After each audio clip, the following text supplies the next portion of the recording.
Welcome to I Still Call It a Lariat, a pro wrestling podcast. We are at episode 21, our highest numbered episode yet. This is a huge breakthrough. We got through episode 20. No one died yet. My name is stevezapf. With me, as always, my tag team partner, Mr. Showtime, Michael Wright. Showtime, you ready to talk about some wrestling and things of the like? You won't do it, but you mentioned that no one's died yet, but we haven't seen Scarps in a while. Did you bury him? I know you're from Jersey. Did you give him some cement boots? We're all from Jersey, but we're not talking about things like that. You don't talk about that. Sorry. He's in college, okay? He's away. You sent him to the farm upstate? Yes. So, real quick before we get into actual wrestling conversation, first, our nonprofit organization, Tap Cancer Out, helps with Alex's Lemonade Stand, American Brain Tumor Association, Isabella Santos Foundation, Little Pink Houses of Hope, Camp Sunshine, Christopher's Haven, the Sidney Kimmel Comprehensive Cancer Center at Johns Hopkins, CureCervicalCancer.org, First Descents, Tom Coughlin's J Fund. Again, this is a great organization. It helps with a lot of things. They raise a lot of money for a lot of good causes. And I know there's no one in this world who has not been touched by cancer in some way, shape, or form. This is a huge one for us. Please keep helping out as best you can. If it's $1, if it's $5, if it's 50 cents, it still goes to a great fund. Also, to the fans out there, we appreciate you. And in an attempt to get even bigger with the show, we are doing a huge landmark this week. We are doing our first interview. Kakoa Mana, the Hawaiian warrior, the Hawaiian king, the head trainer at the House of Champions in Central Florida. He is going to do an exclusive interview with us this week. We will be releasing it on Friday, June 28th. It's going to be awesome. Kakoa is an amazing guy. There's a huge amount of talent there. He has an amazing knowledge of the business. If you are watching or listening to our show and you are breaking into the business, this is a must listen to episode for you. If you are in the business and you are trying to learn some new things, this is a must listen to interview for you guys. Kakoa is super knowledgeable. He's going to drop a lot of information on us. I know it. Not to mention, as long as I've known him, he is one of the smoothest in-ring technicians that you will ever see. Ever. Just ever. He's just amazing. I can't thank him enough for doing this interview with us. I can't wait to release it on Friday. It's going to be awesome. I know it already. Yeah, I'm excited for this one. This is something a little bit different. We haven't done anything like this before. This is going to be a fantastic conversation. If you guys want to get a little bit more insight on kind of everything you need to know about business coming in, just a nice little sit back, relax, and learn something you haven't learned before, if you've ever been in it. So pumped for this one. I am absolutely pumped. I think this is going to start what your boy Steve Zaff is referring to as the summer of interviews. I think the bonus content we're going to start putting out for the summer until we get to SummerSlam at least might be a couple interview episodes here and there.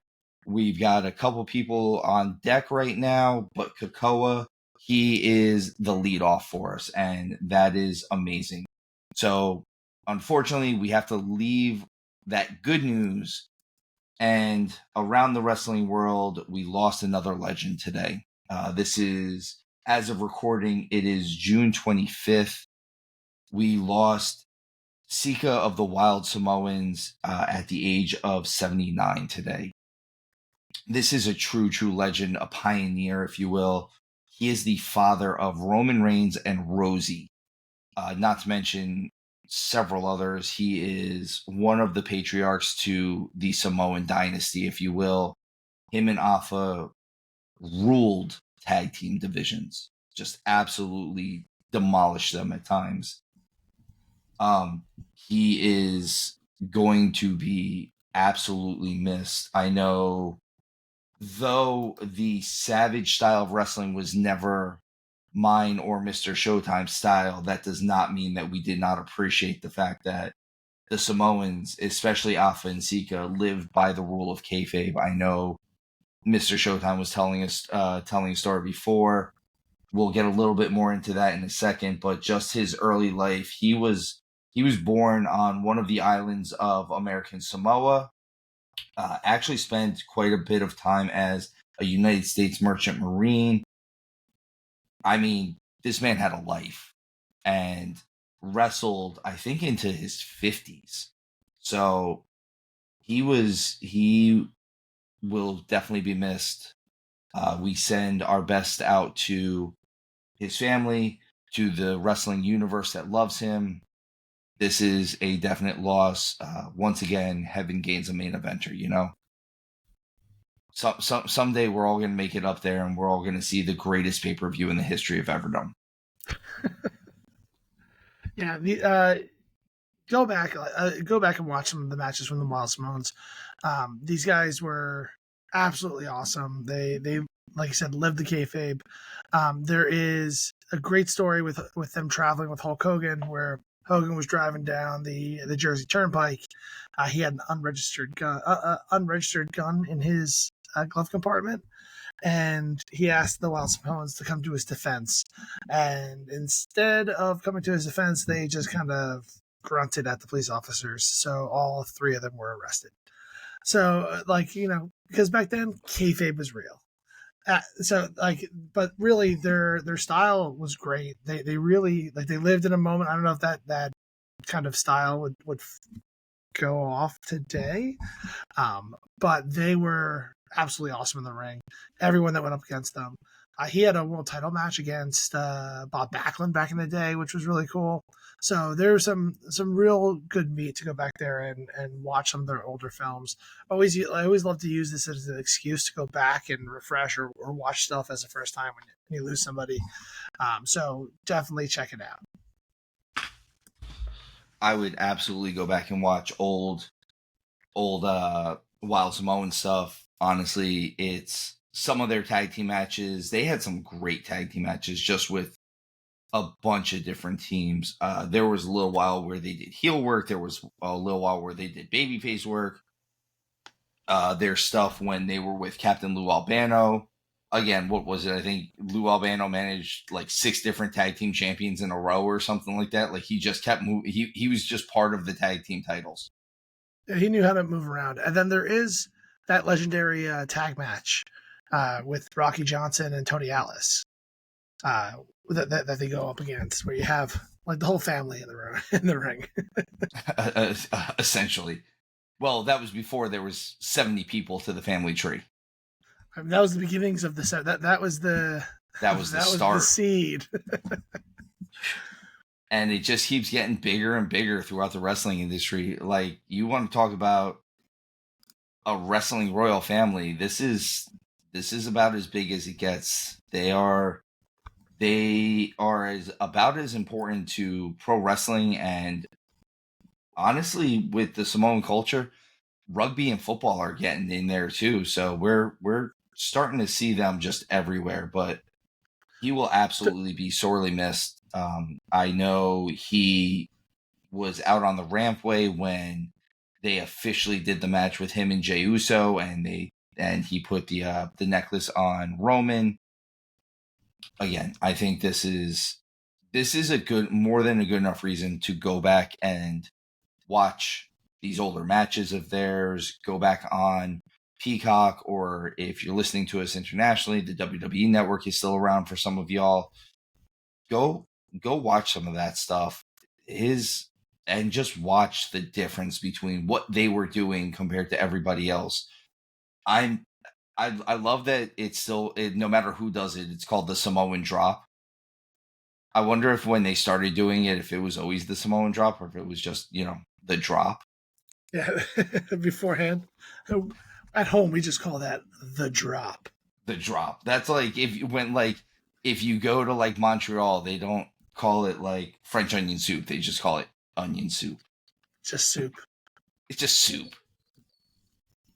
Oh, man. Hold on one second, guys. I am so sorry. I'm the one who's being all over the place today. Big news also is there could be a chance for Rhea Ripley to return at SummerSlam. Could I she? know. The rumor mill is spinning. I think there's a lot of rumors about this one. Again, to go back with Mr. Showtime's theory, Papa H is just churning news out there, whether it's real or fake. Oh, yeah. There's just news going out there. They're just throwing stuff out there, whether it means anything or not. I know what I have read is that she might opt for more of a physical therapy type thing, and that could get her back in the ring faster. I think that means that eventually she'll definitely need some type of surgery, but as of right now, she could probably strengthen it up enough to go and be a force to be reckoned with. I mean, I don't know how hurt she was, if it really was from the segment with Liv Morgan or not, but if she was probably hurt before that, and she still put on the match of WrestleMania as far as I'm concerned. So based on what I have heard, is it was in that segment with Liv Morgan. Like pretty much everyone has said that had happened then. The fact that they talked about that she was going to be back in like 2 months seems to be like a ridiculous comment at this point in time. The lack of information over this injury is crazy in my mind. Like I feel like anyone else, they would have talked about it a lot more. And if surgery was on the table, like now it sounds like they're like you can physical therapy your way out of it. That must have been the early decision, because otherwise you're just going to go get that surgery done immediately. And that's probably what she's been working towards this whole time. When it comes to Papa H not giving out false news, I don't think this one's necessary. I believe this one a little bit more. Maybe it's wishful thinking, but the reason I think it is because this really could set you up for disappointment. I don't think he's in the business of disappointing fans, of giving us that false hope. So in my mind, leaking this one, saying that she might be back when she's not anywhere close, like this could still fail. Like maybe she does the physical therapy route, hurts herself a little bit more, and then has to get surgery. Those are risks that every single athlete in any other place would fall into. But I have a little bit more optimism around this one, because this is not the type of news you leak out and then be like, fooled you. Shouldn't have heard that. You shouldn't listen to me there. Because I think a lot of people wants her to come back. Like they're built, like they want her to come back. I don't know how much longer this Liv Morgan and the Judgment Day thing could continue on. It's still really good and fun. But if we're still talking about this in 3 months, Mommy, please come home. Yeah, like if this is going on in Survivor Series, we're gonna have issues, or God forbid God forbid Royal Rumble or something like that. That's gonna be, I don't know. I think that's too long, and then they might have to. I believe it would be a pivot at that point. Yeah, they'll figure out how this storyline transitions without her, but like it doesn't really conclude until she's here. Until we get Liv versus Rhea for a ladder match for Dom. Like that's the only way this ends. Or she just beats Dom with Liv. I can see that as well. Well, do you know what? Over the last couple of weeks, and we'll get into some of that, like Dom's been, I think, doing a pretty good job showing that he has no interest. I feel like the first episode, and when it was so surprising, he was a little suspect. But ever since then, he has really been trying to be like, I swear, I'm not doing anything. And I kind of believe him. Though anyone who believes Dominic Mysterio is a fool's errand anyway, so maybe I'm just selling myself out there. But again, Dom, I'm a big fan of his at this point in time because he has such nuclear heat. I don't think anyone, like now I've like it's no longer nuclear heat. It's Dominic Mysterio heat. I didn't think that his mustache could get any worse, and then I saw him this week, and it was there. It's like perfect. He is not allowed on playgrounds. The mullet should have done it first. I know, but even the mullet's getting worse. Like it's weird. From week to week, it's all getting worse. I didn't know that in a week that mustache could get that much thicker and that much like just terrible. Perfect is the word for it. It's perfect. Like, he's gone almost full Tom Selleck. It's getting even perfecter. All right. Well, moving on from Rhea possibly returning, until we know definite, we can't really report much more on that. Little bit going on in TNA this week. We had Josh Alexander defeating Eric Young to move into Showtime. I believe it's the world title 6-way elimination match at Slammiversary. It is. So he's the first one to go in there. This might be the perfect way to get the title on Joe Hendry. Say his name and he appears. We believe in Joe Hendry. That's exactly what this is, right? Because if you do a 6-way eliminator, it's an elimination match. So you kind of think about it like usually when you put a multi-man match together, you kind of want to save face of the champion. So like if you're going to take the title off of Moose, they don't want to look too weak because you can put it back on him relatively quickly if you need to. But this is eliminated. Like everyone's going to get eliminated in this match the way it looks right now, and like. Imagine if Moose gets eliminated first. That's a crazy thing for them to do. But you're right. This is the perfect opportunity for them to give Joe Hendry the title. So I'm going to throw this out there. I actually do think that Moose gets eliminated first. Yeah, that's why I said it. I think this is going to be a situation where the other 5 guys jump Moose, eliminate him, and guarantee that there will be a new world champion. Unless there's other members of the system in there, that's going to happen. We don't see matches like this all that often. I feel like a lot of like I know like Elimination Chamber is kind of like this, but I would like to see a match where like in the beginning people really work together. It's the one thing I never understood about the Royal Rumble, right? If you're friends in the Royal Rumble, I feel like you always turn on your friend too early when that happens, like in that scenario. Like no one ever waits to be the last 2. Like why wouldn't you just wait to be the last 2? Then we can figure it out together. Or at least the last 3. Like I never understood it with the New Day. Like there's 3 of you guys. You could have taken it all the way.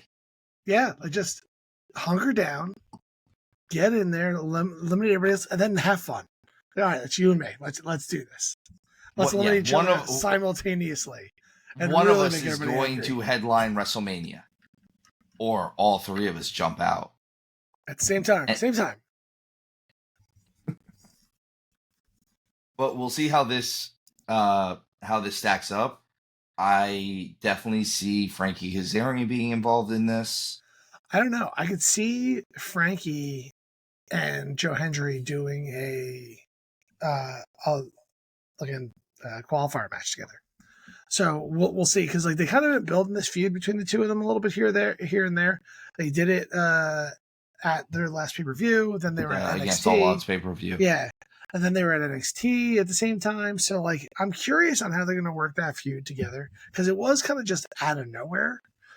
So I'm interested in see where that goes next.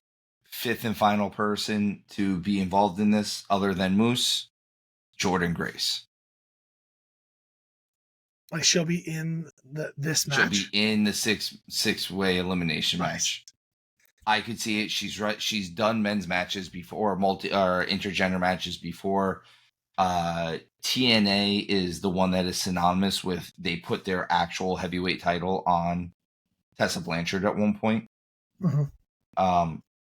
I think this could be one of those situations where they put Jordan Grace in there, and I don't think they let her win it, but I think they let her have a good showing. I don't think she's the first one eliminated. I'm sticking with my guns on this one. I really think Moose would, if if any other parts of the system are not in that, Moose is the first one that gets eliminated, I think. I would like to see Joe Hendry come out as the Knockouts World Champion. Is that awesome? Does that would work? Can he? It's just equal opportunity at this point, right? Right? If she could be in the match, she should be able to lose her title. That's what I'm saying.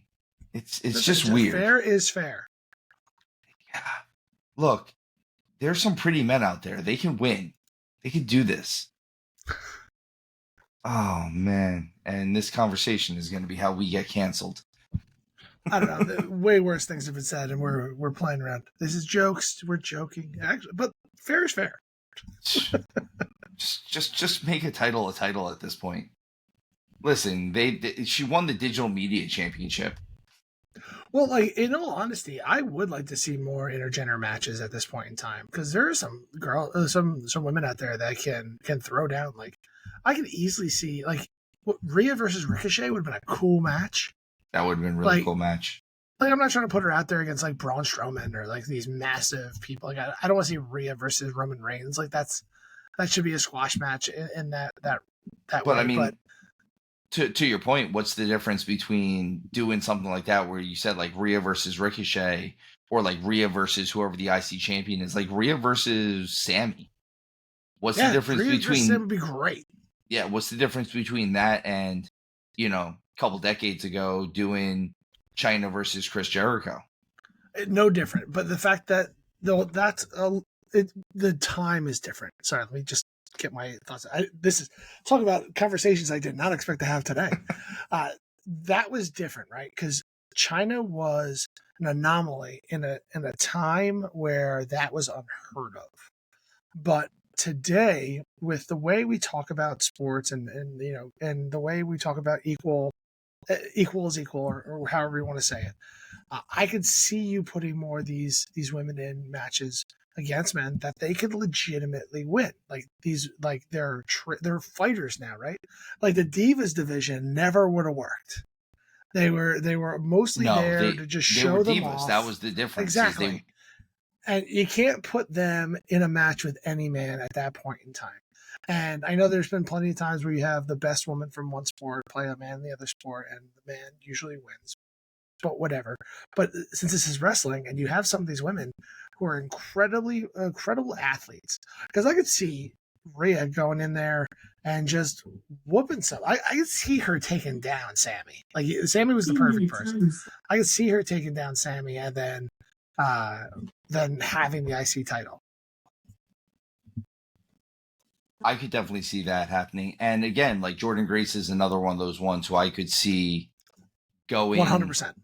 I've seen her wrestle, man. I've seen her wrestle Matt Cardona. Like it was a good match.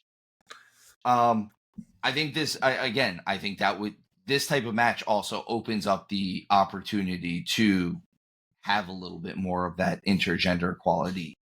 If we're gonna do the equality, let's do the equality. Like how many of these? First of all, especially someone like Jordan Grace, who is amazing. She's amazing in that ring. I mean, you and I watched the match against Roxanne Perez. We watched her stuff from Against All Odds. It's not just against women's wrestlers. She's an awesome wrestler. She has a great look. She is, even amongst muscular women wrestlers, she has a unique look about her, which I think that's huge. I think the fact that she is very, very smooth in that ring, that works well for her. And even when she cuts her promos, it comes off very realistic. It doesn't sound rehearsed or cheesy or fake. It's just, it comes out very naturally what she is trying to say. So you want to put Jordan Grace in this match, I'm down with it. And I think most people would be.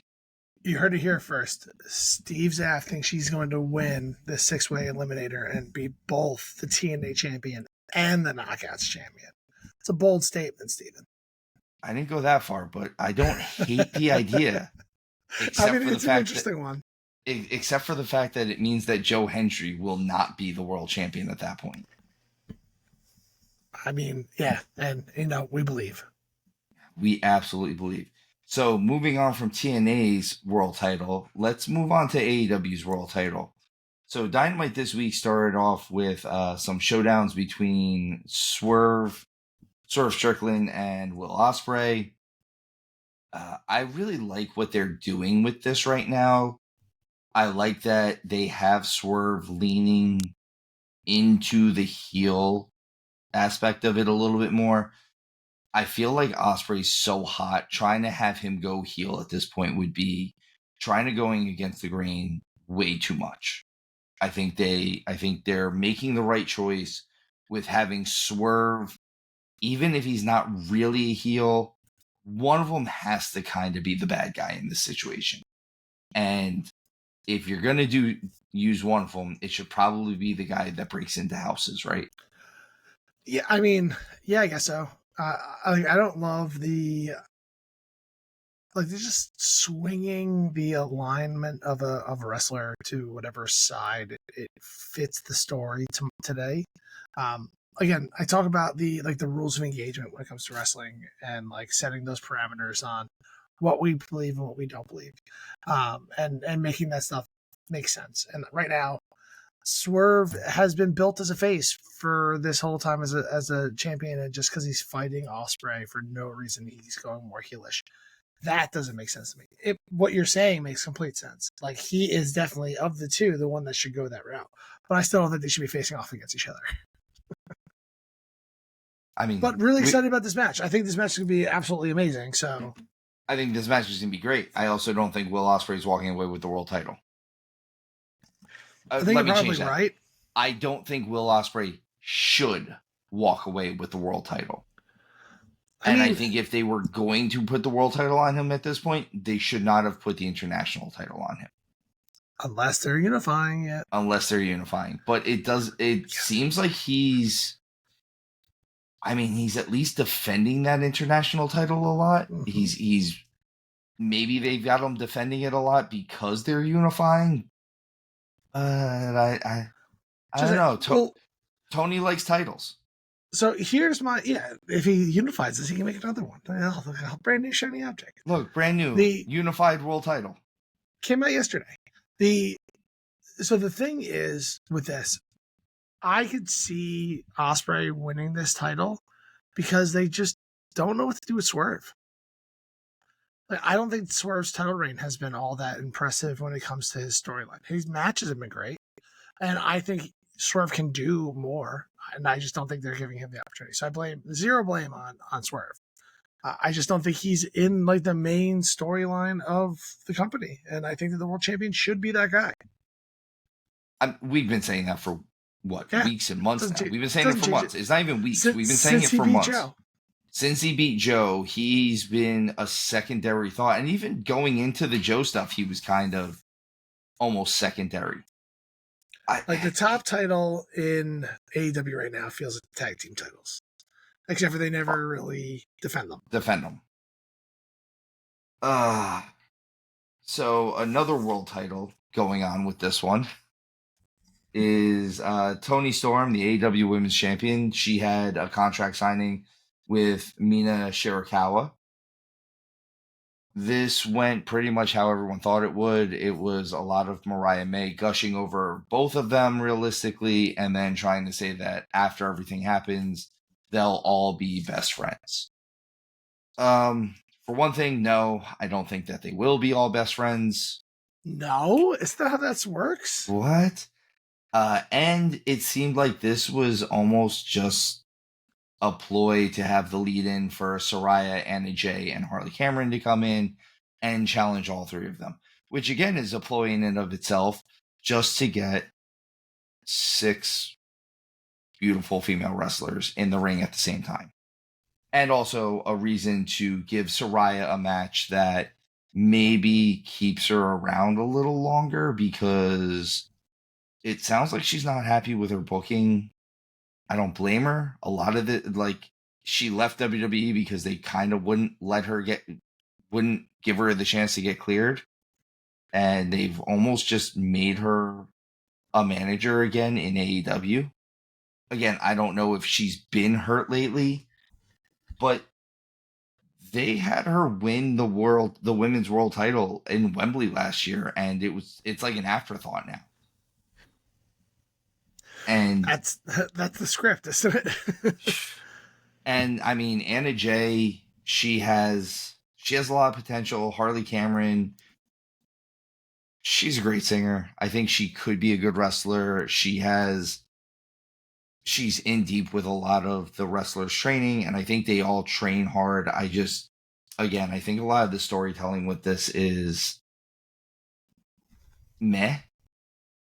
obviously the match is more about Toni Storm and Mina Shirakawa, but realistically, I want to see who Mariah May is going to choose in this, because I think if she goes down the route of Mina, I think it's going to end up being that Toni Storm wins it, and Mariah is kind of the next real challenger for Toni Storm. I think that's what they're probably setting up for down the road. Is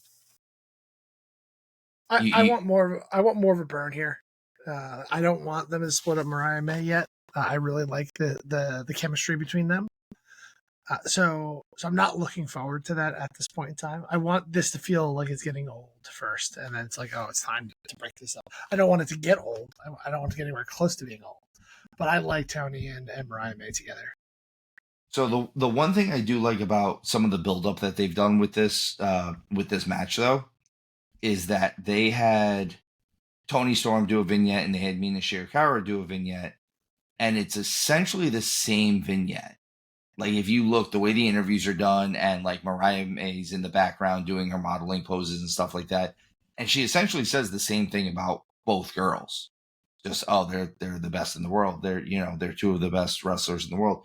And she's not lying. I think Mina Shirakawa does a lot of really cool stuff in there. The matches I've seen of hers, I think you and I have talked about, like, she went and did like a knee breaker, but instead of actually dropping it on the leg, she dropped it on the mat. And I was like, okay, that's pretty cool. Toni Storm, we have loved her character. We've loved what they do. We've liked the matches that she's had. Again, a lot of mine is with Toni Storm in general. Like you said, depending on what week you're talking about her, she's a babyface, or the next week she's a heel.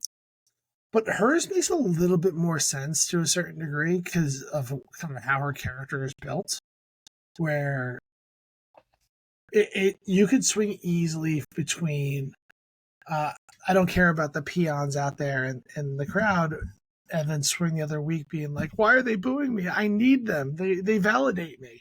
So like, that's kind of the crazy that she has kind of built into this gimmick. So her kind of flip-flopping a little bit makes sense because of like what she needs them, because those rules are there, right? Like I go back to the rules. Those rules are there. She feels herself that she's bigger than than most people because she's a true star. But once people are in her corner, she's very insecure and she wants the love and the admiration, and that's the whole storyline with Mariah May. Like, the reason why she's around is because she dotes over Toni. So I kind of see how that's built into this storyline. So she's the one I'll give a slight pass. I don't like when it's too blatant and it falls outside of what I'm kind of describing right now, which that bothers me a bit. But she's the one that probably gets a little bit of a pass because of how her character is structured.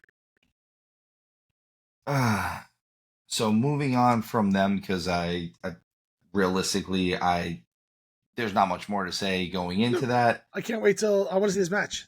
I do want to see this match. I think that's where it is. You know what I don't want to see, though? I actually, next week on Dynamite, I don't want to see the 6-woman match between the three of them and Saraya, Anna Jay, and Harley Cameron. I actually don't care about that match. I care about the world title match. Every week there is a match where there is way too many people in it. That match has Jamokin written all over it. Like, it's just the word. Like, if you can't figure out how everyone should be like fighting each other throughout the whole time, just use less people. You can easily do it. It happens all the time. One-on-one matches happen every day. Every day. 2-on-2 matches happen every day. Normal tag team matches.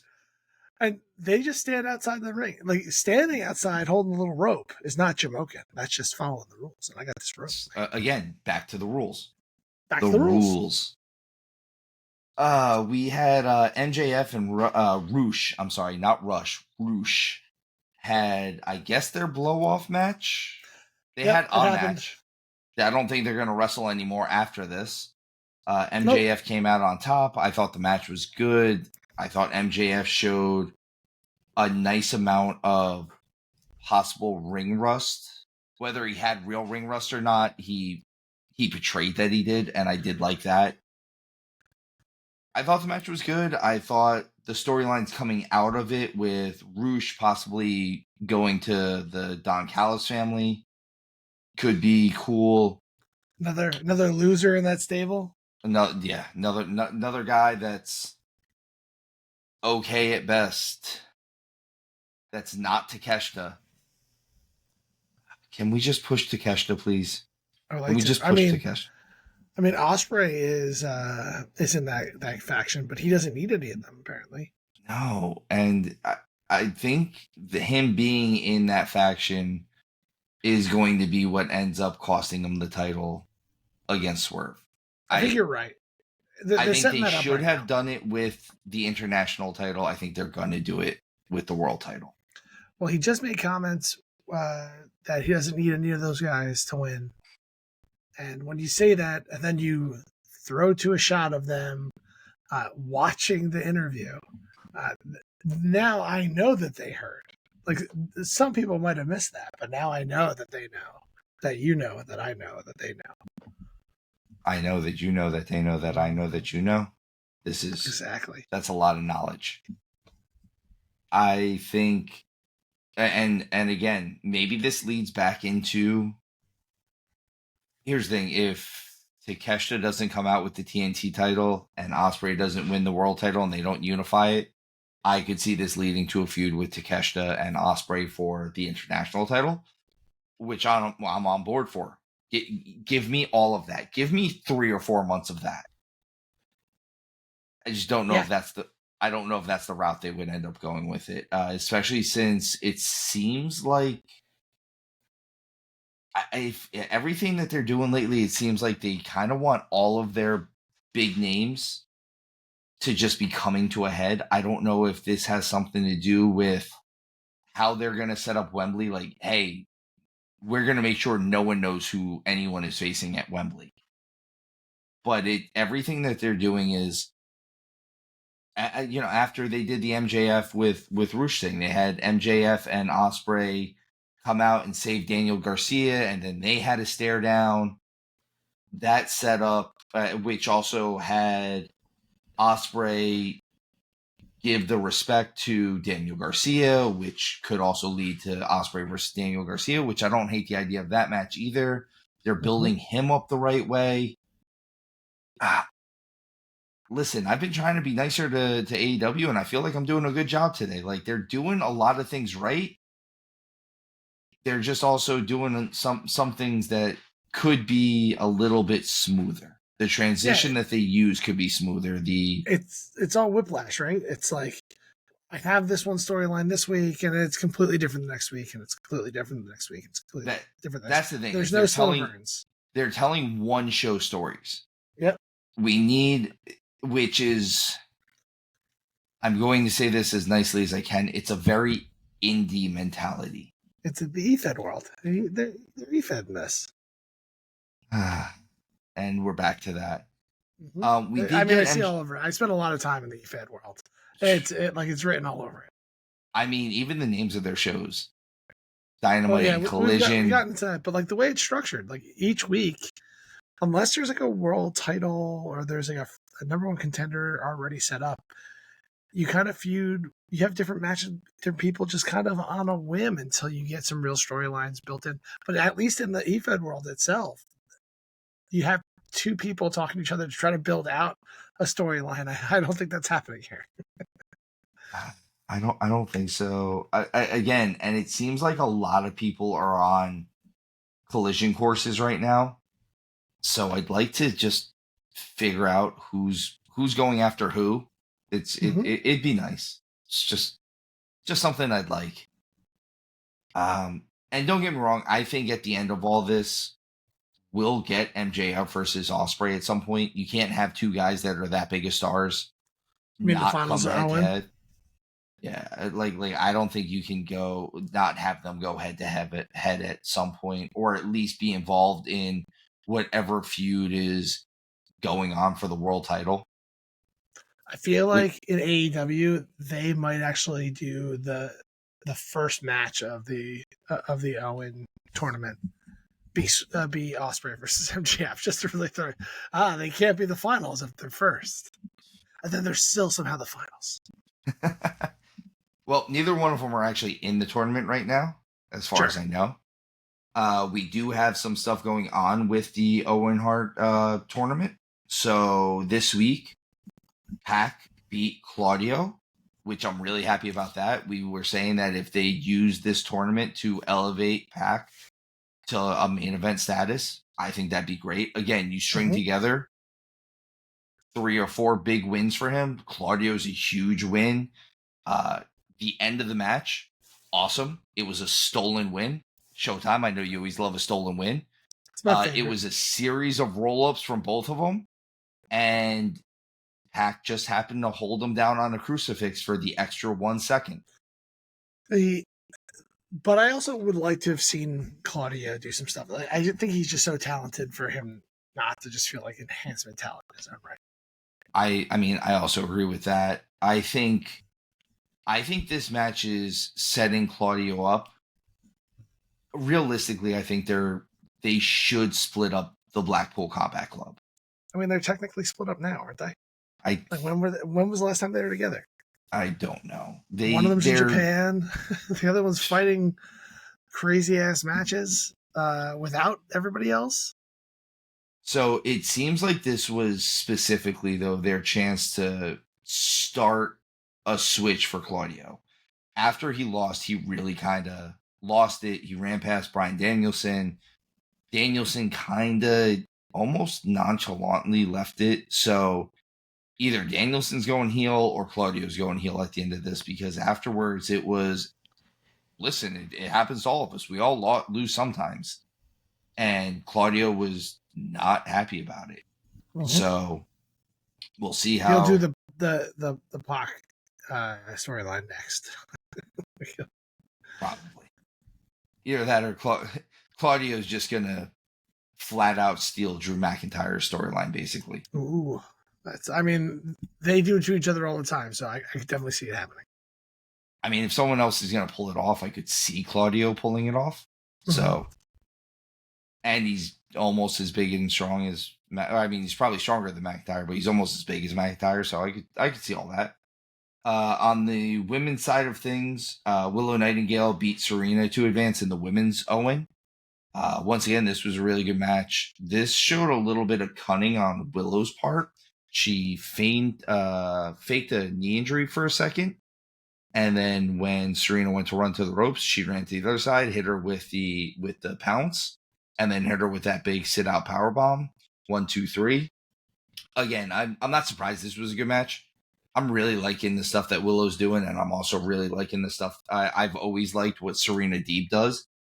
I think she is, if not the best, one of the best women's technicians in the world, if not one of the best technicians. There's a reason why WWE for the longest time was using her as one of the trainers for the Performance Center. You want to teach somebody right, you use the people that can teach you the right way. And she's definitely one of those people. And in other advancement news, Lio Rush advances in the advances to the TNT ladder match after beating Action Andretti. This was a nice little match. It was exactly what I expected from Lio Rush and Action Andretti. I don't mean that as a knock. They have their certain style. They're a little bit quicker.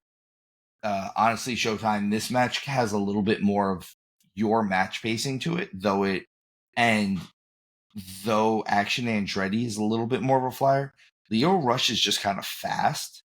So a lot of his stuff is a lot of roll throughs, and even though it's springboardy, it's not springboardy stuff. He does a lot of the almost like the Sami Zayn's where he might hit bounce off the second rope, but really just leapfrog the guy behind him so the guy doesn't see him, and now he can do something. He hits a really pretty frog splash. My only knock on Lio Rush is that he retires every other year, so this might just be the run that he does until he retires, next year. Again, he's retired 6 times in the last 6 years. You gotta go watch every time? Is that what it is? Every time? I don't know. It's always something. I'm gonna go do music. I'm gonna go be a dad. I'm gonna go do this.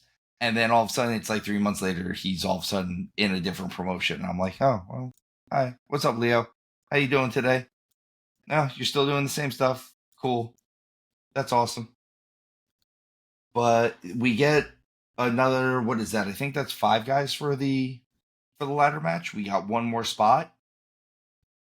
I think that's right. I think I know there's at least one more spot left. I think I'm sticking with my original prediction though. As of right now, if it's not Jack Perry, it's probably Takeshita. Yeah. I honestly think it's probably going to be Jack Perry. I don't want it to be Jack Perry. I'd rather it be Takeshita. I think Takeshita elevates the title. I think especially if you're going to go down the route of, as you said,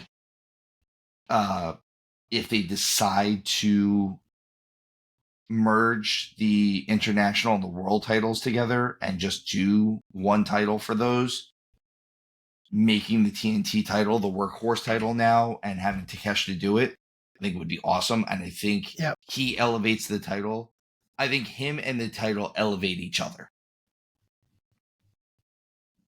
I also think that that Jungle Boy not winning the title and that kind of temper tantrum that comes afterwards would be really entertaining TV. Exactly. And then Darby can come out and light him on fire again. Or light himself on fire and then try to give him a hug. That seems more the Darby That's mentality. Kind of the new Darby style now, yeah. Hold on a second. Come here, give me some sugar. Sweet brown sugar, because he's going to be extra tan after that. So here's a surprise. We had a title eliminator that the champion won. The champion lost, you mean? No. That's my next one. Okada wins his title eliminator against Ultimo Guerrera. This was, you know what? Here's the thing. I actually like the end of the match where he pulls the mask off and then hits the Rainmaker because he can't do anything else. I like the end of the match. I just hate title eliminators because we keep doing them. I really liked Okada taking the mask off and showing that level of disrespect. Though Guerrero really hasn't worn a mask recently, which is kind of weird for him to put it back on. And that thing just kind of fell off in its own right. So there was a little bit of mask botches. I think it was a wardrobe malfunction. But at the same time, I think that like him going in there and showing that level of disrespect, like his whole like, oh, I'm so sorry, I have this. Like I enjoy that from Okada. He has some cool stuff he's doing right now. I like how bitch has become his word. Yeah, that's exactly right. It's his word. Here's the real shocking one. We had a title eliminator that the challengers won. The acclaim beat the Bucks in a title eliminator. I have it on our show document here. This might be the only time in history this has happened. Yeah, at least in AEW. I'd have to go back and really, really, scour through this. But at least in recent memory, this is not the norm. Now then, do I think that the Acclaim beat the Young Bucks for the World Tag Team titles? No, I don't. But this is a nice little way of, again, if you're going to do these title eliminators, the reason to build intrigue with them is by having the guys who are not the champions win. They did it in a great way. They won clean. I don't think that I still don't think they're going to win the tag team titles because that eliminates some of the Young Bucks' power and prestige in this whole storyline. Yeah, they're not giving this up for a while. They're not going to give this up until kind of like a super team makes them give it up. Sting has to come back. Sting, please don't come back. I love you. I'm actually saying this out of love and respect for you. Please don't come back. It's going to be Omega and Hangman are going to tag team and beat them. I mean, they were one of the first. I think they were the second AEW tag team champions. I still stand by Hangman's coming back heel and joining that faction for a little while. So we will see. We will absolutely see what is going on soon. I think there's going to be some reveals very soon. But moving on from AEW, we have the other major American pro wrestling promotion with WWE. We will start with Friday Night SmackDown. Open the show off with like Mussolini. CM Punk comes down. They're in Chicago. You can't start a show in Chicago without CM Punk. He does a nice little bit. He does some cool stuff where he tells Drew that he's not just a demon, he is the actual devil. He will just ruin his life. It gets interrupted by Paul Heyman. CM Punk and Paul Heyman have a nice little hug it out moment. And then the bloodline comes out. And CM Punk hits them with some harsh truth. Calls them fake Usos. And was it bargain basement tribal chief? It was something along those lines. It was basically what he called them. They're about to go jump him. Here comes Cody with a bat to save them. And this sets up Cody versus Solo later on in the night. We will revisit that when we get towards the end of SmackDown.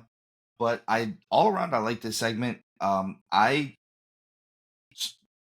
and Raw the last couple weeks, I don't have anything bad to say about them. They've been great. They're starting to hit their SummerSlam stride. So like they're coming out of that lull or whatever you want to call it. But like the last two Raws and SmackDown have been fantastic. So like the last 3 weeks or 3 shows have been really, really good. And I think it really does come down to they have some really good storylines that have been brewing for a while. You have the Wyatt Six that I think is some of the most entertaining stuff that you have. And we haven't even seen a single person get in the ring. And then this CM Punk versus Drew McIntyre, both men able to put hands on each other, is now starting to get to the point where we really want them to do what they've been building for what feels like freaking forever. But now that they can all kind of go out and get at each other, I'm really excited about these. These 2 storylines particularly, I think, are some of the best out there right now. I agree. I think a lot of these storylines are starting to open up and breathe now. And I think it's a big thing for them to again, let these storylines breathe a little bit. I think they're going to do a lot with, like you said, the White Six. I think the Bloodline is starting to look a lot like we're finally going to be scared of them again. Let's leave them. Let's leave them till a little bit later.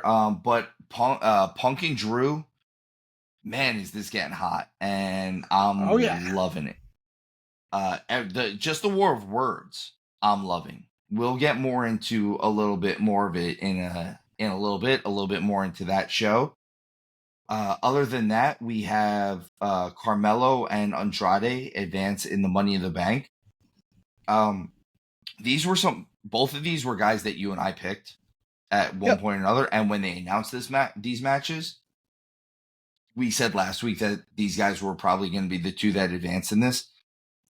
I think this is awesome. I can't wait to see Carmelo and Andrade shine in this Money in the Bank ladder match, because this is the perfect time for them to, I don't mean to say it like this, Carmelo might end up becoming kind of like the Shelton Benjamin of these matches, though, where he's going to do some really, really cool stuff, and I don't think he's going to win it. But that's Bobby Lashley's role. I'm sorry. He could also be in the conversation with some of the other high flyers that kind of go into this. I said Shelton Benjamin. Unfortunately, I'm going to have to say Kofi Kingston. There's a couple others that are like that where they just kind of do stuff in these matches that normal people can't do. And I think Carmelo might unfortunately fall into that role, at least this year. Mm-hmm. Andrade is another one of those guys, though. I think he's going to do awesome stuff, but he's going to be a little bit more. His storyline in the match is going to be a little bit more grounded. It's going to make a little bit more sense. Yeah, neither of us had Carmelo go into Money in the Bank, so that's cool. Subverting expectations. We did call it last week because it seemed like the Bloodline Orton feud kind of was going to eliminate themselves. We did definitely call that one, and kind of so on my original listings, I had Andrade and I had Carmelo crossed out. Yeah, that's because right. I chose Andrade instead of Carmelo. But you have Andrade in there from our original list. So we got Jay right before we knew he even had to wrestle. He just thought he was in. Main event Jey Uso. I still think Drew makes it in. I had Braun, and I think you had Braun as well, right? Braun Breaker, yeah. Yep. And now it doesn't look like he's going to be in it. He's going to be facing off against Sammy. So we'll talk about that later. I had Finn going, and so he's not going to make it because he lost that match. Did we both have Logan Paul? I think we both had Logan Paul. Yeah, because I called it LA Knight or Logan Paul, but now it looks like that they might be facing off at SummerSlam. Maybe it's Money in the Bank. They haven't really announced it yet, so I don't know when they're going to do that. I had Solo. Did you have Solo going too? You did, right? I think I had Solo on there, yeah. And that doesn't look like that's going to happen. It doesn't look like that's happening. So I also had a couple times. I also had Ilya on there, and it doesn't look like Ilya's going to be on there. I think they're shelving him for a few weeks. And I have Lashley on my list still, so he could still make it. He's the perfect person to put in there to just do something and not win. Right? Yeah, just wreck house. Mm-hmm. So I'm holding out hope there. So in what is surprisingly the second biggest thing that happened on SmackDown, Drew McIntyre shows up in the middle of a promo. You hear banging on the garage door behind DIY and Grayson Waller. And when the door opens, there's a bloodied CM Punk and Drew McIntyre standing over him. He didn't quit? No. Listen, no one saw this coming. No one thought that this was going to happen. This was the biggest surprise in the entire world of pro wrestling. So last week we both said this was going to happen. We actually both exactly said this was going to happen. And I think we are actually in the majority. I think every wrestling podcast, radio show, prediction said there was no way Drew McIntyre was not showing up at Chicago. I could have seen him not showing up to just kind of like faint the kind of him really retiring or walking away, quitting, whatever you want to call it. But there was no way that quit was really a legit him quitting and walking out. And we both thought he was going to show up here. I'm just saying, if anyone thought they were going to wait a couple more weeks, I could see that just to kind of build that burn a little bit more, being like, Drew McIntyre hasn't been seen in 2 weeks. This is crazy. And then 5 minutes later, he shows up. So I could see that one go. But this was always happening. And he just kicks the living crap out of him. Oh my God. Just the holy hell out of him. Left him bloody, takes his wife's bracelet off of him. This is the first time AJ's been involved in a storyline in WWE in like 10 years. This is getting good. Like, it just keeps getting better. And again, Drew's the good guy. He's clearly the good guy in this. Here's my question. Does Drew win Money in the Bank? Yes, I have it written down right in front of me. That's fair. I still think he wins it. I could see why he doesn't win it and like wanting to give somebody else that briefcase for so long, but I think this just fits his storyline so well, like how hypocritical he's been this whole time. And if he kind of goes and cashes this in and wins the title with a cash in, it's just like just salt on the wound. It's like it's praise with these things.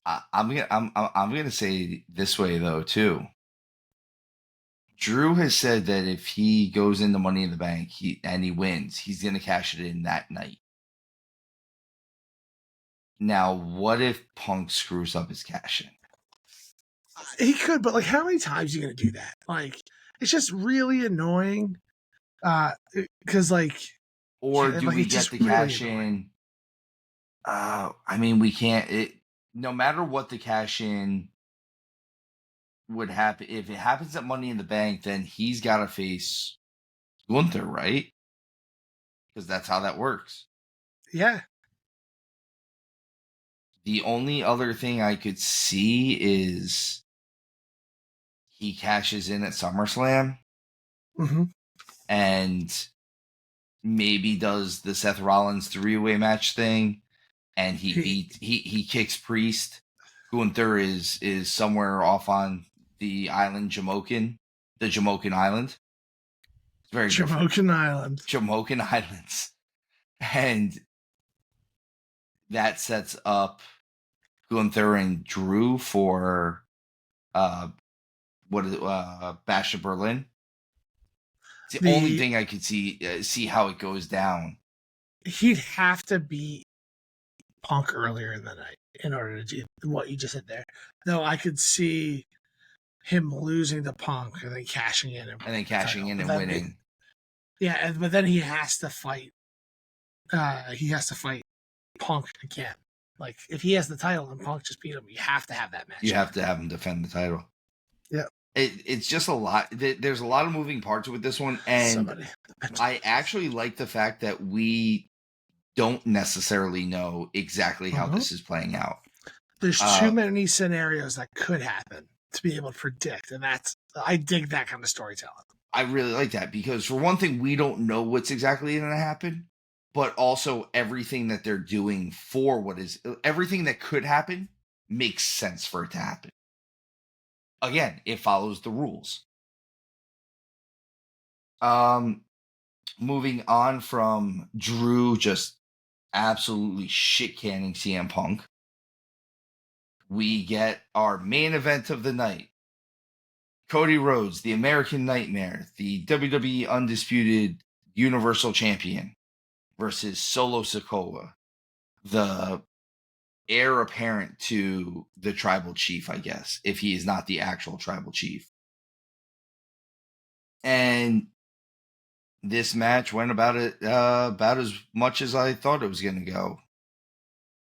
We got the match. We got the Bloodline coming out to jump him. We got Owens and Randy coming out to save him. The surprise was the Samoan Werewolf. This is the one thing. It's not a surprise because it's not like we didn't know he was signed. I will say this. Jacob Fatu excites me. Him being in the WWE is a game changer. He is a different type of monster in there. And super, super athletic. We got another family member. It's perfect. You gotta have another family member. I think this is a little different this time, though. I think Jacob Fatu, I don't think he stays in that group very long. I don't think he's made to follow. I think he does a lot. I think the problem is at the end of the day, he does a lot of things that they expect Solo to do, and he does them better. For one thing, he's bigger than Solo. Well, so do you believe that they held him back because they think that he was going to make Solo look bad? I think it was a little bit in their back of their mind. I don't think that's the full reason. I honestly, truly believe that the reason why they didn't bring him in on some of these shows that they made sense for him to come in on was truthfully because they were foreign shows. And I don't know how much out of the continent of North America he can go. That's fair. I know and again, I'm not commenting anything that isn't public knowledge. He has some type of criminal record. I believe it was some type of violent offense. I don't care to go into it because it doesn't matter anymore. It's forever ago. But I believe it's hanging on his record long enough that I think TKO and WWE are going to have to start trying to pull some strings to get some stuff expunged to get him to go be allowed to do these international shows, because you can't have a dude that is this level of star. And let's be straight, he's a star. He's going to skyrocket. I think he's going to be out of whatever version of the bloodline this is pretty quickly, because all the things that you want Solo to do, Jacob Fatu already does better. I think he's a better athlete. I think he's bigger. I think if you hand him the mic, he cuts a better promo. And he's a scary dude. Not to mention that splash that he hit Cody with through the table. Like, that's impressive when that's like we said, it was impressive when Logan Paul did it. This was a 300-pound Samoan that did it. Yeah. And now Cody is working a couple broken ribs. I don't know if they're real ones or works or whatever you want to call it, but Cody's looking like he's hurting. And I don't blame him, because whether he's actually injured or not, I'm sure he's hurting after that. Yeah. But I am super excited for Jacob Fatu, and I waited until we were recording to offer you this scenario, Showtime. And Jacob Fatu is 31, 32 years old. He's not an old man by any means. He's in his stride, and he will be in his stride for a good couple years.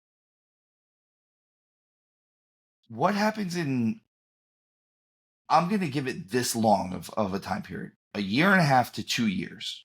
Jacob Fatu's 34. Someone else on the roster that we've been gushing over as well. What happens when we get a Jacob Fatu Braun Breaker feud? I think that it'll be all of the breaking of stuff. Pun intended. It's going to be so hard hitting. It's two guys that are way too athletic for the size that they are, and I think that's going to be. I think that's everything that you and I tend to like in wrestling feuds. It's going to be two guys who don't look like normal humans. They have the aesthetic that I look for. They have the pace of match that you look for. I don't know anyone that I've presented this idea to, though, that doesn't like this idea. Yeah, I mean, this will be perfect when it happens, if it happens down the road.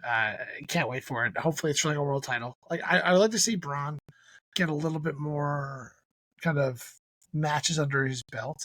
I'm personally struggling a little bit with him right now because of the way they handled him coming in, because they had him do the kind of Goldberg start where he was just crushing people week after week, and then all of a sudden he gets in the ring with real wrestlers and he has to have a wrestling match. Like there's a weird disconnect on the way they brought him in with all this developmental talent, and then he's in there with Sheamus, and like he gets one punch and he feels it. Like it like they didn't set that. There should have been a middle ground. I feel like like let him run through somebody, and maybe that's what Ricochet was supposed to be, but now he seems human, which he should have always kind of been human, but they didn't set him up in the beginning like that. So it really catches me off. But before you move off of SmackDown, Steven, I don't know if you were saving the best for last, or if you just the audacity coming off of you, and you should be ashamed of yourself that you forgot to announce that Miss Chelsea Green has moved on in the women's Money in the Bank match, beating some pretty stiff competition. Bianca Belair, she beat Bianca, which is huge. This was a big deal, and I think this is the start of Bianca and Jade. Neither one of them are going to advance the Money in the Bank. I don't think. I don't think either one of them are going to be in there. And I also don't think that they win back those tag team titles. I thought it was going to happen immediately, and now they don't seem like they're anywhere near the title picture. But, you know, if Chelsea was listening, and if she was listening, she's no longer, because you have offended her a great deal, Steven. That's fair. She's not announcing this being the most important part of the show. She's asking to speak to my manager right now. Yeah, I'm getting calls. It's embarrassing. Sorry. You should be ashamed. I'm sorry. Have Ashley feel. No way. All right, guys. Well, that was SmackDown. We're going to move on to Raw. So Raw started off this week with Drew McIntyre out in the ring telling everybody how he wasn't quitting WWE. He was quitting. There was no way he was going to let CM Punk get away with this. And he was fired up. He was fired up. And he demanded a spot in Money in the Bank. He was done with all those people chanting CM Punk. They're all dead to him, which is fantastic. Because they are chumps. He's right. You can have CM Punk, he said. Yeah. Gross. Boo. So, this was an amazing... I think they should give him the spot. I think they should. He's think he's going to get it, honestly. I don't think he's going to get a qualifier. Nah, they're going to make him fight a match, I think. Who do you think's in his match? I don't think it'll be as bad of a match as he might get... Lashley might be in that one. Or is he going to be in, like... Karrion Kross and Lashley. Jeez. Or is he going to be in, like, the Last Chance Battle Royal? Maybe. I could see that going down. But I do think they should just get him one. He's right. Like, he's had all of these moments stolen from him from CM Punk. Absolutely. Give him just another reason to let Punk screw him out of an opportunity. Like, seems like a fool's errand. Just give it to him. I know we've said this. I love Drew's work right now. I think he's a top tier talent right now. Oh my god, the stuff he's saying, the way he's cutting these promos, and you know what? I'm going to give the credit to the top two, and I'm going to give credit to creative for letting some of these guys be allowed to kind of speak a little bit more freely, have a little bit more creative freedom with what they're saying, and not just be handed a script.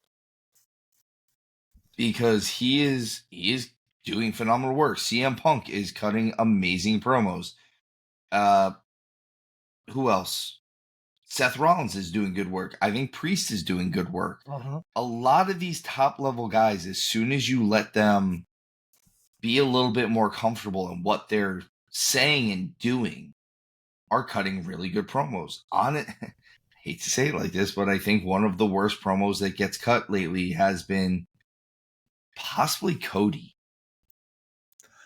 Yeah, it's just because he doesn't have a good feud. Like, none of them have been, like, real. I feel like he has nothing to get impassioned over. Like, I almost wish he was feuding with, like, Rollins and CM Punk and Drew. I wish he was in that mix. I also kind of feel like, just in general, and again, it's always cooler to watch the babyface chase the title than have the title. But I feel like a lot of the stuff with Cody it's almost like copy and paste. If you look at Cody's stuff, even before Mania, even just him walking into the building, it's almost always the same thing. It's him with the coffee and the suit, and he walks by someone and he pats him on the shoulder and, like, I'm a good guy, so I'm going to pat you on the shoulder. Well, Steven, let me tell you how much I respect your opinion and how much I appreciate what you bring to the table. That's what I feel like is in every single one of those promos. Like, even when he was, like, with The Rock, like, decimated him. But still, Yeah. respect what you do around here. Like, come on, dude, just hate somebody for a second. Like, be human.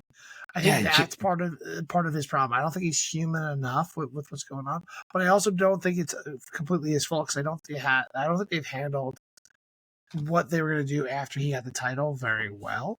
I could have seen that AJ Styles, if we would have just had that storyline first to the build up of the Backlash, and then they could have still had a second match that was cool. I think they handled the Logan Paul versus Cody Rhodes thing terribly. They could have made that so much. It was right there. It was such a layup. Just let Logan Paul be the biggest jerk in the world, demand all this stuff, screw over Cody during that build up, and then have Cody win, of course. Like those things are like those things were all there. They just kind of feel like they're fumbling the ball. And then I said it, I think, last week with the bloodline itself. Like, I don't understand why the Cody's first feud coming out of Mania of winning the match wasn't Solo. Like, they had been building that. Like, what was the point of Solo yelling at Roman in the middle of the ring during Cody's match if he wasn't going to continue that on? But he's going to just take a step back and mess around with Kevin Owens and Randy Orton or whatever else, he's messing with poor Paul Heyman.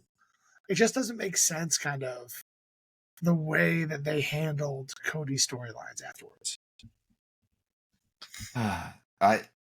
And like you said, a lot of it like dehumanizes Cody.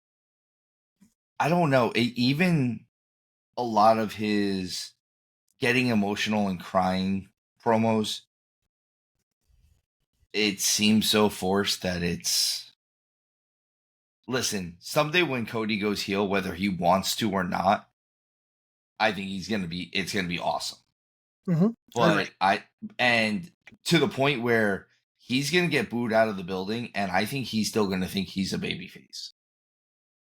I think those kind of is essentially kind of what Drew is now, except for the fact that I just think he's a face that no one else sees. But back onto Raw. Aside from Drew McIntyre having an amazing promo and declaring himself that he's going to be in Money in the Bank one way or another, we had some advancements in Money in the Bank. Lyra Valkyria advanced. Again, very good match. Very good match. Very good match. I think we both have Lyra in our picks, right? We both had her.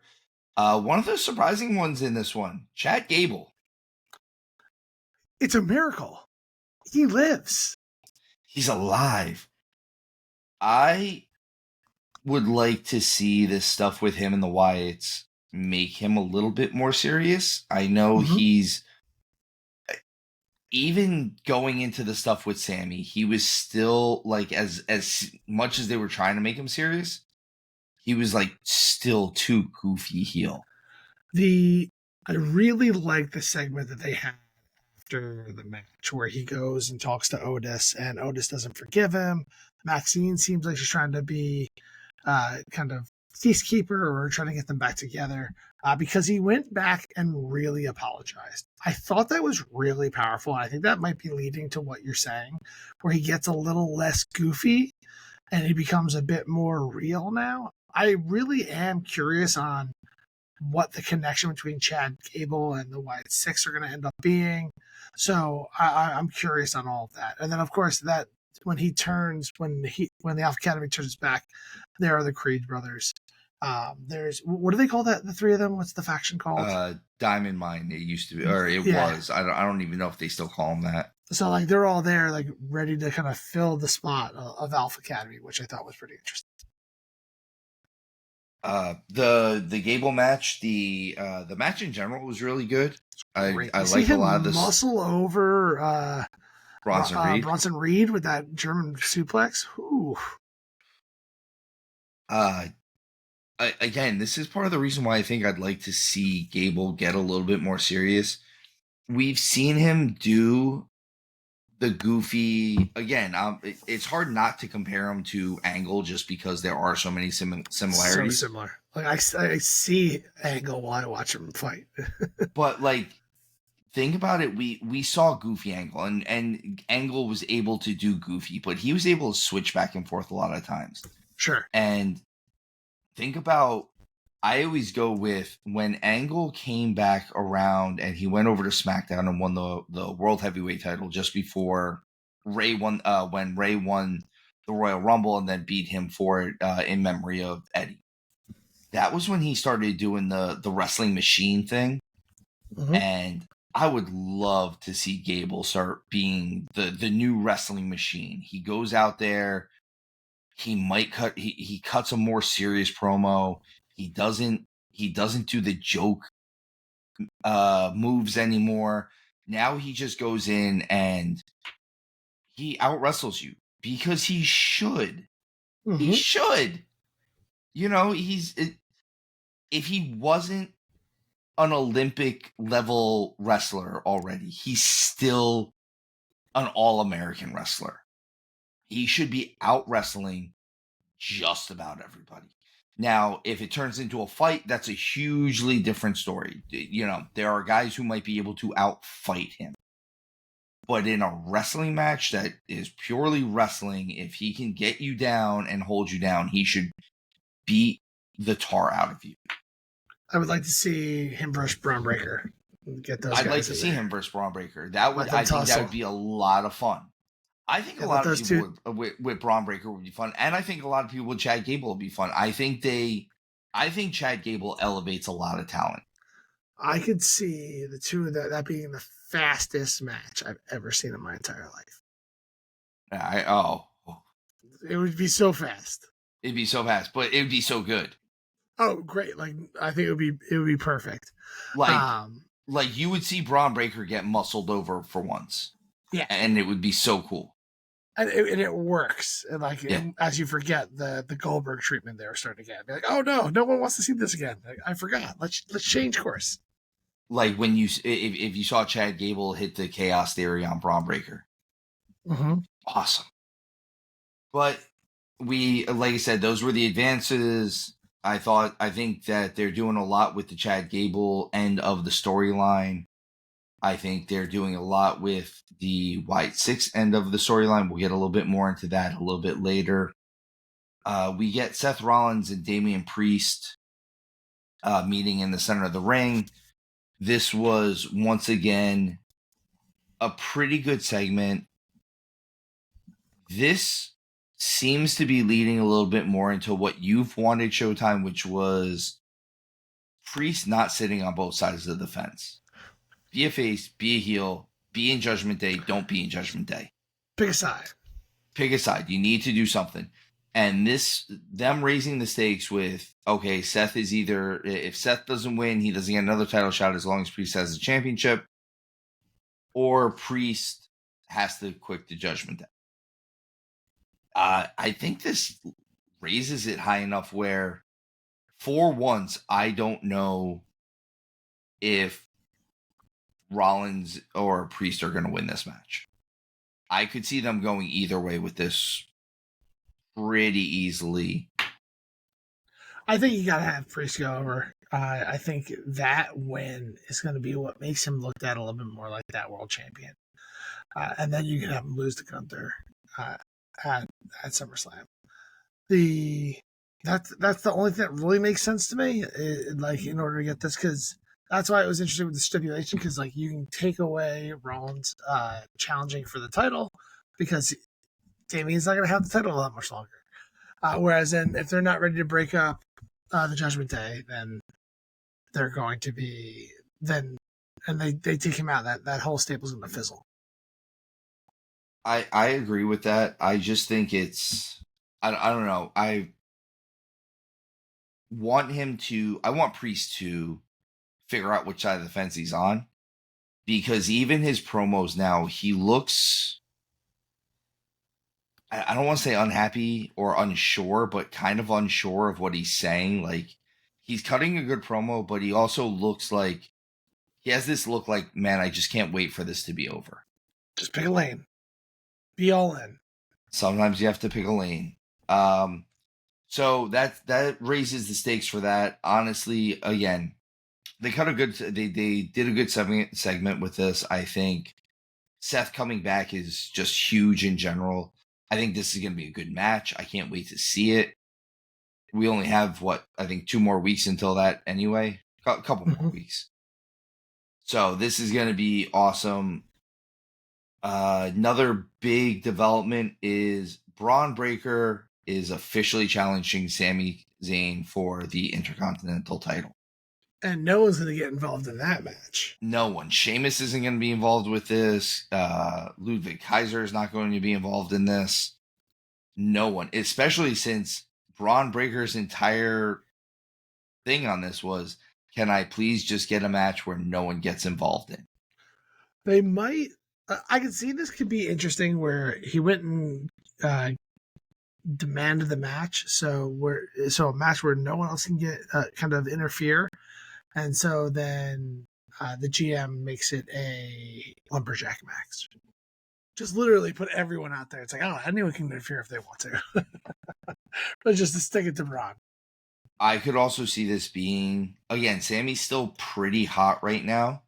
I could see this being an okay first loss for Braun Breaker where he's not losing too much steam. It's gonna have to come from interference.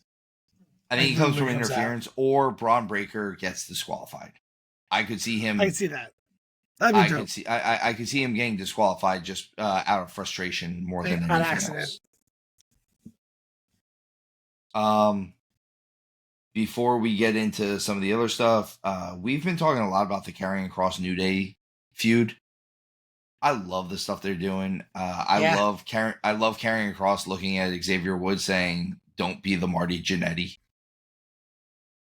That's some stuff. Another thing that cuts deep, and one of the things that Karrion Kross posted on social media before having the match on Raw was he has beaten 6 former world champions up until this. And then after beating Kofi, he has beaten a 7th former world champion. I was going through the list. I know I ran out, but he's beaten AJ. He's beaten Kofi. He's beaten Bobby Lashley. He's beaten Drew McIntyre. I think he beat Randy Orton. It's a pretty significant list of who he's going against, and sure, I like the way this feud is going right now.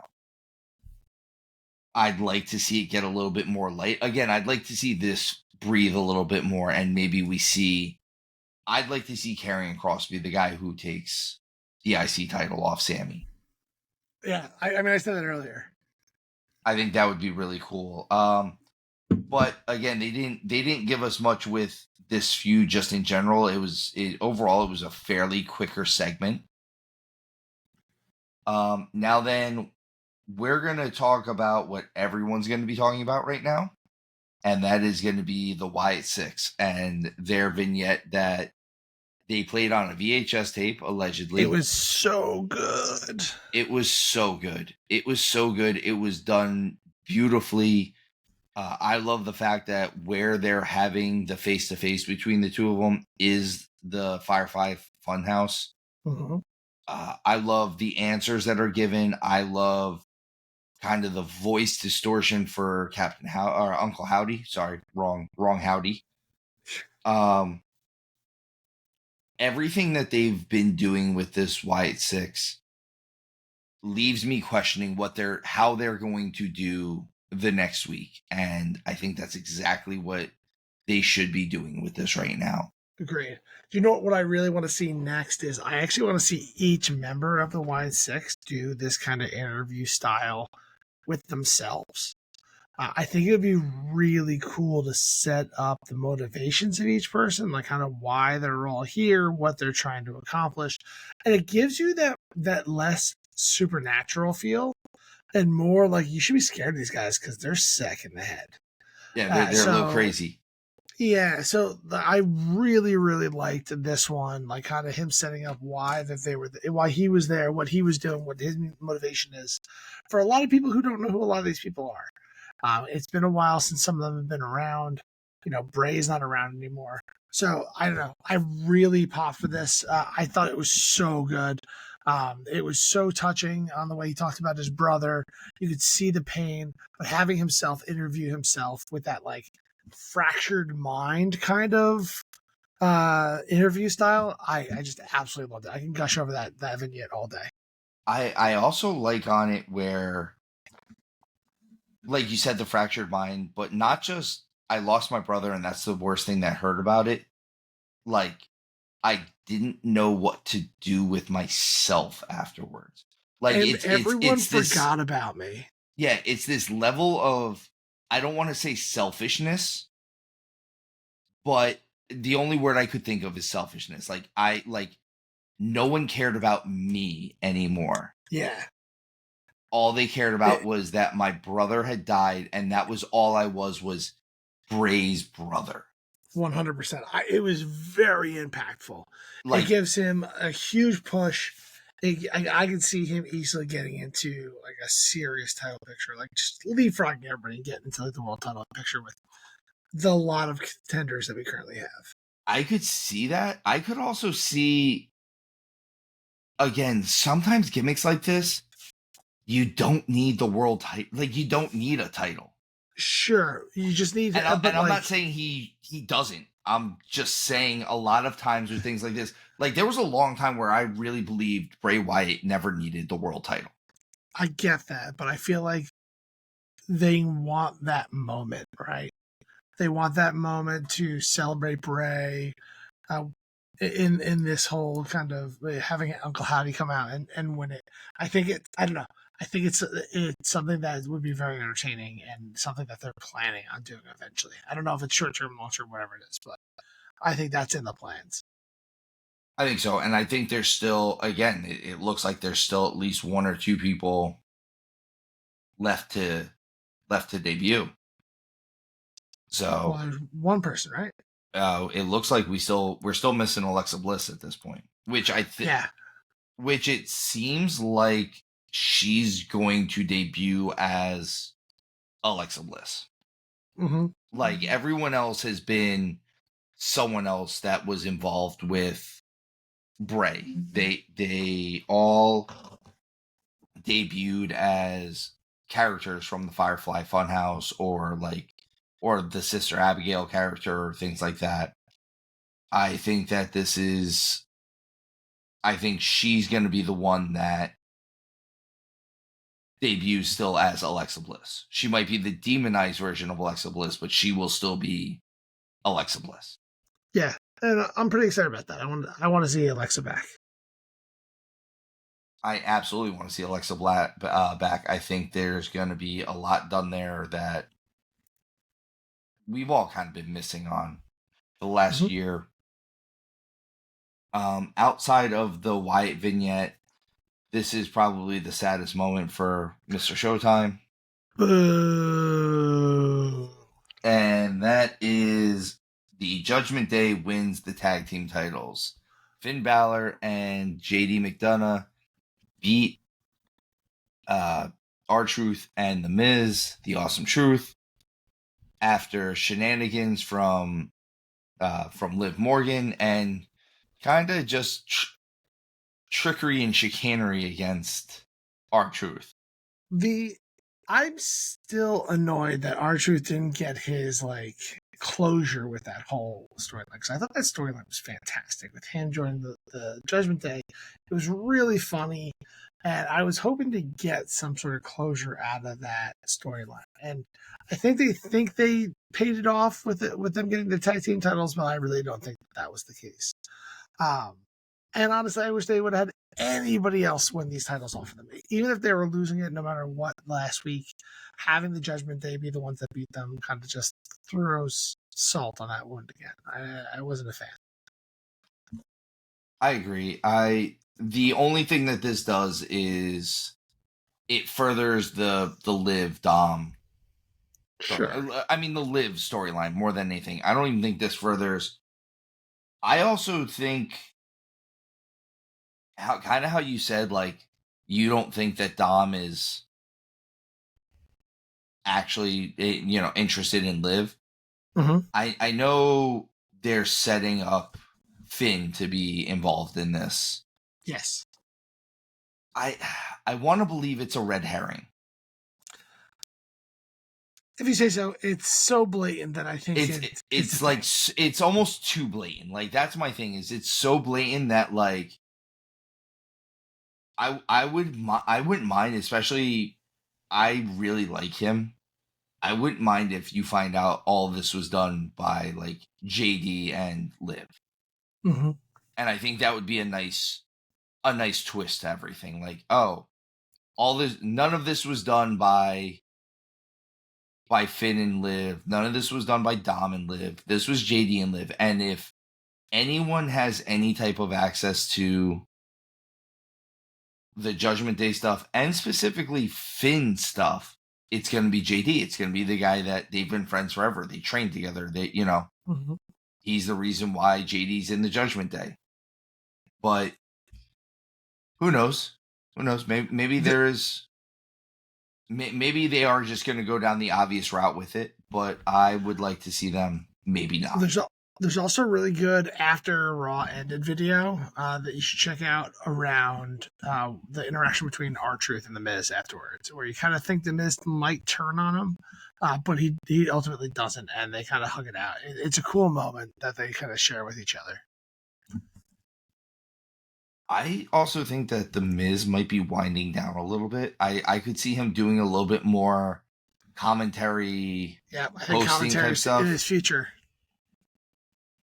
He gives me kind of, I don't want to say Heenan vibes, but I could see him doing that. He could definitely be a heel announcer, a commentator at this point. And then that opens up R-Truth, who never ages, to go up against Stardust. It'd be great.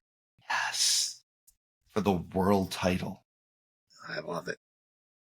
For, of course, Stardust for the Universal title. Mm-hmm. Well, that's pretty much Raw. So I know, Showtime, you got anything else you want to add to Raw just yet? Nope, I think I'm good. All right, so that leaves one last thing, and I know you had a question, so here we go. Mail, motherfucker. Yeah, this one comes from an incredibly handsome individual. I respect him a great deal. Kind of a role model of mine. It comes from me. And I was thinking about this a little bit, and I was curious in your take here. The like, do you like? So I'm gonna start. I'm gonna give a little preamble afterwards. I just want you to jump in. But so, do you see Priest as a world champion right now? I say that less about Priest and more about the title itself. Like, you can't really say that about Drew or Rollins, because they both held the other title, right? So they're legitimized no matter what. But with kind of how they've handled Priest, how they've handled this belt, how it does really feel like a secondary title to the undisputed Universal Championship. Does he feel like a world champion? Is he a world champion, or is this just a belt that they slotted in between the Universal Championship and the IC title?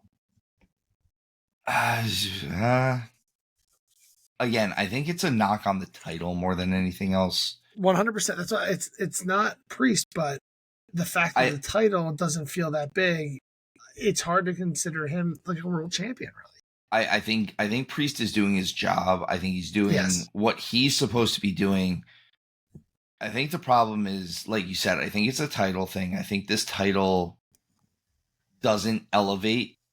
And I know we talked about this a little bit, but there was a long time where the original World Heavyweight title, when they first brought that in to be the Raw Championship, and they handed it to Triple H. And then Triple H went on this run where he feuded with Booker T, he feuded with Shawn Michaels, he feuded with Chris Benoit, he feuded with Randy Orton. Like, there was a lot of really big name world champions right off the bat that made you feel like this was this was the actual other world champion. The problem with that became right, and I hate to say it like this because I don't want to sound like I'm knocking him, but around the time when CM Punk won the world title, CM Punk holding the world title, and even Daniel Bryan winning the that world heavyweight title, not the WWE championship, it started to feel very, very mid card, and it took a lot of work to make it not feel mid card. So these are guys who had good feuds over this belt.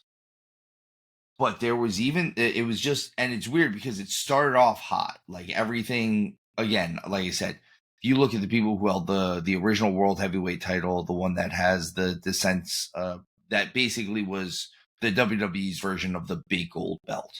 Big gold. You look into the champions and like, it was weird. It was as soon as like, a couple of these guys, I hate to say it, but like the Mark Henrys and the Big Shows were feuding over it. It was just not as high. And then like Punk had it. And it was fine. And he held it a couple times. And he was putting on good matches and he's getting good feuds with guys like Jeff Hardy and things like that.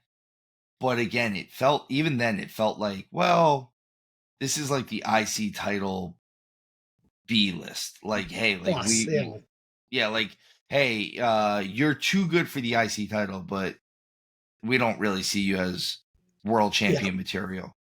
And then all of a sudden, like, The Undertaker got it again. And him and Edge are feuding over it. And so are feuding over it. And it becomes like Batista's main title and Undertaker's main title and Edge's main title. And all of a sudden it became like a legitimate world title again. I think that might be the scenario with this new world title is it just doesn't. When they created it, it was already an issue because Roman had already unified the belts. Yeah, and you didn't de-unify the belts. They had to just add another one to it. They just added a third title because they didn't even unify the title in the sense that he was holding one title. For the longest time, he was still walking around with 2 title belts. Sure. So there's 3 world titles walking around there. And one of which had been created just because Roman didn't want to work Monday night. It's kind of what happened. And USA was mad because they have the flagship show. They have Raw. It's the number 1 show. And we don't have a world champion on it. Yeah. And I understand them getting mad about this. I understand all of that. The problem is all of this is, hey, we just kind of did this. And I think it's a little less on Priest and a little bit more on the title, but unfortunately it does fall back on Priest, and Priest doesn't feel like a world champion because of it. And he also hasn't won a match cleanly. That I think he needs to beat Seth somewhat cleanly. He got counted to 11 against Drew in Scotland or whatever however high that went. He didn't even beat Uso cleanly. Just in general, I'm not. I haven't been a big fan of this world heavyweight title since its inception. You can't say it's not a secondary title when, again, I know I say it all the time, but Cody's holding a title called the Undisputed WWE title. Yep. If you have another world title, that other one, you can't call it undisputed anymore. You are now disputed. That's the reason why they never called the WWF title the Undisputed Heavyweight Champion is because there was a legitimate claim for the NWA or the WCW world title to be a real world title, a real world champion. It's hard to throw that, when you throw that Undisputed moniker out, all of a sudden there's a little bit of it puts doubt on your other world title. And realistically, what's the difference between the Raw heavyweight title we'll just call it that for right now, and the NXT champion. Other than that one's on the main roster. Yeah, it's not all that different. I definitely think Priest beats Trick Williams, but yeah, it just seems like a secondary title. It's just another title. It's higher than, it's a upper mid card title, if that makes sense. And I hate saying it like that because if you go back on any episode of this, Damian Priest is my boy. I love that guy. Yeah, and I really love the don't fact think that he got his WrestleMania moment. Yep. But I also think this is the problem with, they have so many good storylines that unfortunately some of these good storylines are also getting lost in the shuffle a little bit. And you know what? Showtime, I think a version of this question should be in one of our questions for Kakoa this week. Have him chime in on the amount of titles in general, just, and whether or not it changes the significance of it. But there you go, sneak preview for later this week. I think that's one of the questions we got. So anyone listening to this, you got 3 or 4 days, and we'll have an answer for that from Kakoa Mana. Again, anyone who's been listening, thank you so much. We appreciate you. Thank you all. Please follow, like, subscribe, follow our social media accounts, TikTok, Instagram, Facebook, everything. You want to shoot us a question on Facebook, or you want to shoot us a question on our emails, they will all be in our descriptions on all of our platforms. We're super excited to have Kakoa on this week and get his information.